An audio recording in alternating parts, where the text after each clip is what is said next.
mtume kang'oka meno kwa ajili ya dini, wewe unataka kwenda Jannatu Firdausi kwa kuswali swali. Tupuuzi mkubwa wewe. Pepo ya nani hiyo utakayokwenda kwa kuswali swali, swala zenyewe vilaka vitupu? Unasimama mawazo kibao, unakopa, unaiba, unadanganya, mwizi mkubwa hapo hapo kwenye swala, kibaka hapo hapo kwenye swala, mbazirifu hapo hapo kwenye swala, mzinifu hapo hapo kwenye swala, muongo hapo hapo kwenye swala, unatesa wenzako, alafu ndio unataka kwenda peponi Firdausi na mtume kwa sababu una sigda kubwa kaa chapati la kitu lilongua. Hakuna pepo ya namna hiyo, huwezi kwenda Firdausi hivyo.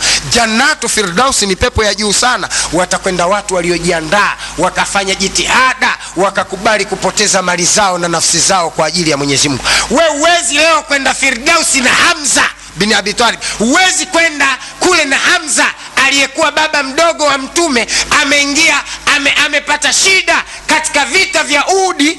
Hamza amekatwa maini yake na watu wakachangua maini yake wakachezea pembeni kwa ajili ya Mwenyezi Mungu. Wewe hujakatwa hata kiwembe, polisi pia hawajakushika kwa ajili ya dini.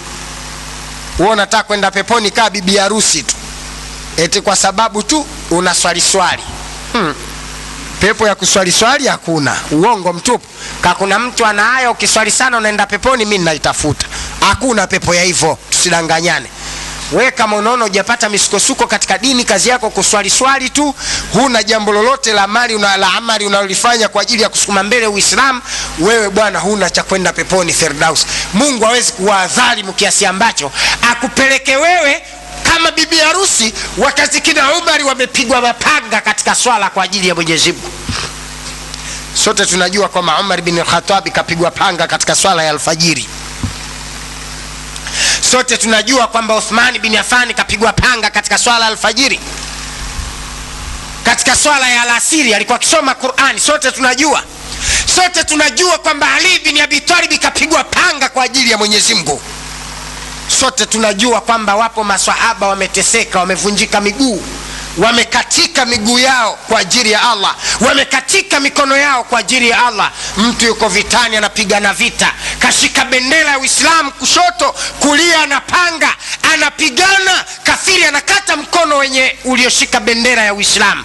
Muislamu anaona tabu kuona bendera ya la ilaha illa Allah inateremka chini, anaamua kuinusuru jina la Mwenyezi Mungu, anaachia panga, anakamata ile bendera, jina la Mwenyezi Mungu lisiteremke kwa ajili ya Allah. Anaona shida jina la Mwenyezi Mungu kuanguka, na yeye yuko juu ya mnyama.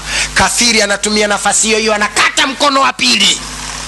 Muislamu anaona tabu kuona bendera inateremka, anapeleka vibingu viwili vya mikono, anakamata bendera ili kuhakikisha la ilaha illa Allah haiteremki chini. Kafiri anatumia nafasi hiyo anakata kichwa.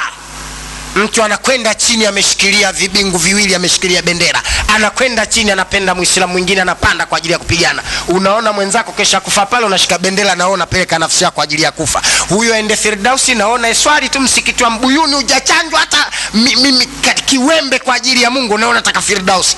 Usijidanganye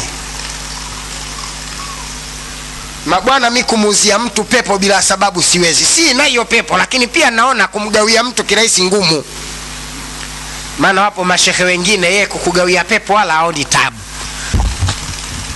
Namsikia tu anakuambia, kwa hii sadaka yako uliotoa hapa shilingi 3,000, inshallah wewe ni Jannatu Firdausi. Sadaka 3,000 uende Firdausi wewe?